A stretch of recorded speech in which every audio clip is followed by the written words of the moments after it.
Hello guys, অনেক দিন পর চলে এলাম ছোট্ট একটা ভিডিও নিয়ে। আমার অনেক দিনের ইচ্ছে ছিল আমার ঘরে গোপু সোনাকে প্রতিষ্ঠা করার, কিন্তু সে আর হচ্ছিল না। কেন কি আমি মনে সাহস করে উঠতে পারছিলাম না।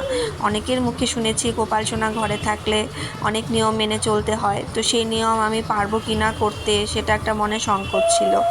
তো আমার এক ননদ আমার বরকে দাদা ডাকে, তো সে আমার একদিন ঘরে এলো, আমাকে এসে বলছে যে বৌদি তোমাকে আমি গোপাল সোনা দেবো, দেখবে সারাদিনের ক্লান্তি পরিশ্রম কিছুই আর ফিল হবে না, গোপাল সোনাকে পুজো করবে, মন ভালো থাকবে।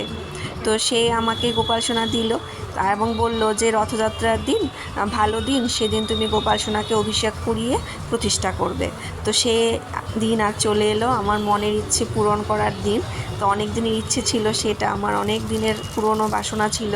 তো গোপাল সোনার জন্য আমি সুন্দর সুন্দর ড্রেস, মুকুট, গলার মালা সব কিছু জোগাড় করলাম। তো আজ রথযাত্রার দিন সকালবেলা ঘুম থেকে উঠেই চান টান করে আমি বসে পড়লাম আমার সেই মনোবাসনা পূরণ করতে, আমার গোপু সোনাকে প্রতিষ্ঠা করতে।